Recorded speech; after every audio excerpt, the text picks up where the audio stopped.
saya akan bertanya kembali tentang keadaan terkini di sana.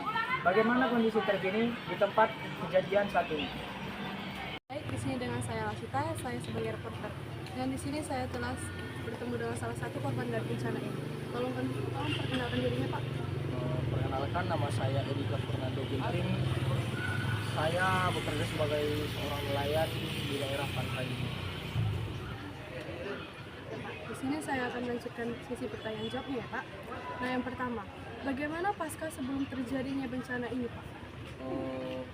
Sebelum terjadi tsunami tersebut, situasi di sekitar pesisir pantai ini masih berjalan dengan lancar ya, semua kegiatan masyarakat. Seperti kami, para nelayan itu masih bekerja untuk membersihkan kapal kami, dan juga masyarakat lain melanjutkan aktivitasnya masing-masing. Oke, Pak. Nah, kira-kira dari bencana ini, berapa sih korban jiwa dan korban luka akibat dari bencana ini, Pak?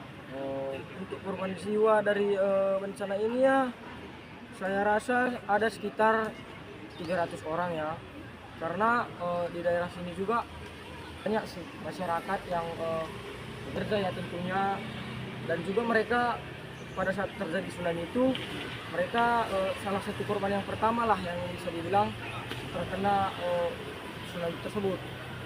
Jadi untuk korban jiwanya itu 300 orang, dan untuk korban luka-lukanya itu sekitar 700 orang. Sebelum terjadinya bencana tsunami ini, Pak, apakah ada terjadinya gempa yang sangat dahsyat sehingga mengalami runtuhan gedung-gedung yang sangat tinggi, Pak? Sebelum terjadi tsunami tersebut ada ya gempa yang cukup mengguncang di daerah pantai ini, dan mengakibatkan aktivitas warga sekitar itu terganggu ya. Juga ada sih beberapa rumah-rumah warga yang juga sudah mengalami runtuhan saat gempa tersebut terjadi sebelum tsunami tersebut.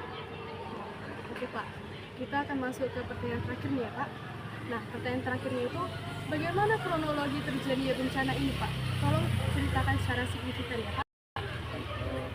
Sebelum tsunami tersebut terjadi, pada awalnya kan kami para nelayan itu sedang membersihkan kapal kami di daerah pantai ya, dan juga membersihkan jala kami untuk menjala ikan nantinya pada siang hari. Nah, pada saat itu kan air laut sudah mulai surut. Surutnya itu tidak surut seperti biasanya, karena ini cukup jauh. Surutnya itu sekitar 20 meter dari bibir pantai. Nah, saya dan nelayan lain itu merasa heran dong, kenapa sih air pantai ini surutnya itu begitu jauh dari bibir pantai. Lalu saya pun sadar bahwa ini akan terjadi bencana nih yang cukup besar, akan melanda di daerah kami. Jadi saya langsung mengajak teman-teman lainnya untuk pergi menjauh dari bibir pantai agar kami tidak terkena bencana tersebut. Ternyata memang benar, setelah kami pergi itu ada gempa yang menyusul. Gempanya itu cukup tinggi ya, cukup tinggi. Lalu setelah gempa tersebut terjadi, air laut itu mulai naik ke daerah pantai. Disitulah tsunami tersebut terjadi. Pada tsunami tersebut itu banyak sih memakan korban jiwa ya. Jadi menyebabkan juga menyebabkan keruntuhan. Banyak sih kerugian yang dialami, korban jiwa, kerugian dari material, seperti itu. Oke, Pak. Terima kasih ya Pak Edika atas waktunya. Terima kasih permisa. Dan di sini saya akan mengembalikan dengan studio. Kembali lagi bersama kami di studio. Saat ini kami sudah bersama dengan narasumber kami, Ini Angel dari pihak pemerintah. Saat ini kami akan membahas bagaimana respon pemerintah nantinya terhadap bencana tersebut. Yang izinkan kami bertanya untuk menanyakan respon pemerintah tentang bencana yang telah melanda kota Palu. Pertama, apa tanggapan Ibu tentang bencana yang telah melanda kota Palu? Nah, respon saya tentang kejadian sekarang ini di Kota Palu, saya sangat prihatin dan juga sangat sedih karena peristiwa tsunami tersebut menemukan banyaknya korban jiwa dan juga banyak korban dan luka-luka parah. Dan saya juga sangat prihatin terhadap kondisi sosial dan juga ekonomi di Kota Palu saat ini karena banyaknya kerugian finansial yang yang diakibatkan oleh kejadian tsunami tersebut. Baik, izinkan kami kembali bertanya Bu, apa rencana pemerintah ke depannya untuk para korban? Akan ada pembagian sembako atau bagaimana? Nah, rencana kami akan membangun sebuah pos pengungsian yang dimana pos pengungsian itu akan menjadi tempat tinggal para korban untuk sementara. Selain itu, kami juga akan memberikan sembako secara gratis untuk para korban untuk membantu mereka dalam memenuhi kebutuhan pokok mereka dan kehidupan sehari-hari mereka. Baik, kalau bisa tahu Bu, kapan secepatnya pemerintah merealisasikan bantuan tersebut? Nah, untuk itu kami akan mengusahakannya secara cepat ini. Kami akan mendata terlebih dahulu korban-korban agar bantuan yang akan kami berikan itu tepat sasaran, Pak.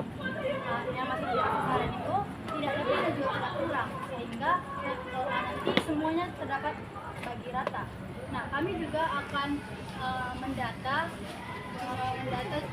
kerugian apa saja yang disebabkan oleh tsunami ini, sehingga nanti kami dapat memperbarui kerusakan-kerusakan tersebut untuk membentuk Kota Palu menjadi lebih baik lagi dari yang sebelumnya.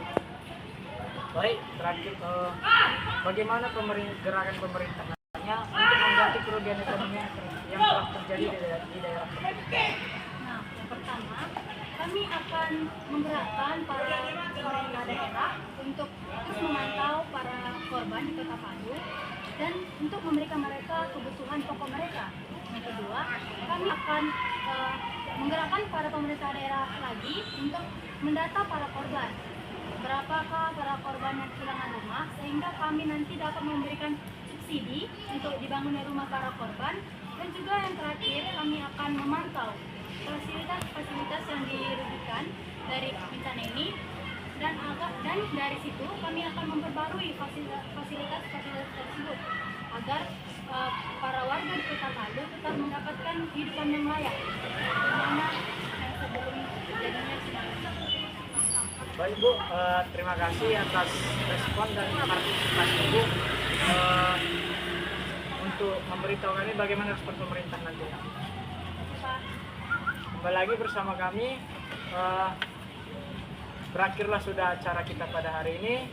Sekian dari kami studio, terima kasih.